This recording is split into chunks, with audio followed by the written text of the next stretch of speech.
आपल्या मनामध्ये असणाऱ्या इच्छा आकांक्षा त्या आपण उच्च ठेवल्या पाहिजे. जेव्हा आपण आपल्या इच्छा आकांक्षा या उच्च ठेवू त्यावेळी आपली ही देशातली भारत देशातली ही गरिबी कमी होणार आहे असं अब्दुल कलामांचं स्वप्न होतं.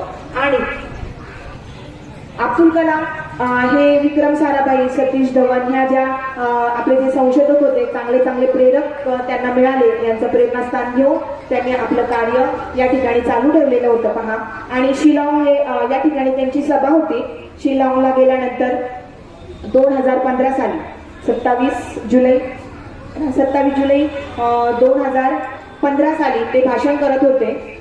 भाषणासाठी ते उभे राहिले आणि भाषणामध्ये त्यांचं एक वाक्य होतं की आपली जी पृथ्वी जगण्यालायक बनवण्यासाठी आपल्याला काय करता येईल, आपली पृथ्वी जगण्यालायक बनवण्यासाठी आपल्याला काय करता येईल असं एवढं बोलले. आणि त्यांच्या छातीमध्ये कळ आली आणि एक शिक्षक अवस्थेमध्ये उभा असणारा जो मिसाईल मॅन होता, शिक्षक अवस्थेत काम होते, कारण ज्यावेळी तो ज्ञानार्जन करत होता, लाखो विद्यार्थी त्यांच्या समोर होते आणि त्या विद्यार्थ्यांना मार्गदर्शन करत असताना शिक्षक रूपी असे आपले मिसाईल मॅन, आपले पूर्वरत राष्ट्रपती उभे असताना त्यांनी एक वाक्य सांगितलं बोलत असताना की आपली पृथ्वी जगण्या इतकं आपल्याला कसं सुंदर बनवता येईल पृथ्वीला. आणि असं म्हणता त्यांच्या छातीत कळ आली आणि ते खाली कोसळले आणि त्या ठिकाणी त्यांना हृदयविकाराचा झटका आला. त्यांना त्या ठिकाणाहून दिल्लीला तिथं शिलाँगमध्ये त्यांना हॉस्पिटलमध्ये नेलं.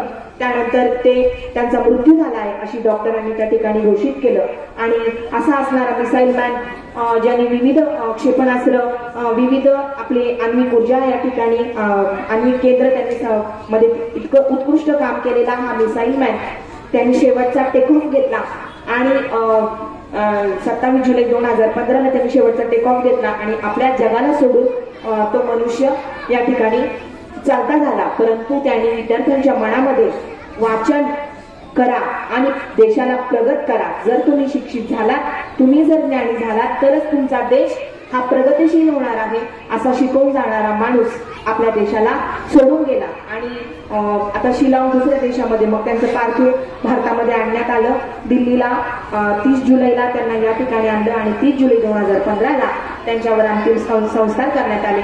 विविध क्षेत्रातील सर्व प्रतिभावंत कलाकार असेल, संशोधक असतील आणि सगळे शिक्षक, विद्यार्थी यांना मनाला हळहळ लावून देणारा हा व्यक्तिमत्व वयाच्या 83व्या वर्षी त्यांनी या जगाचा निरोप घेतला. आणि त्यांचं एक म्हणलं होतं पहा, कोणी असं प्रमुख व्यक्ती जर वारलं ना देशाचं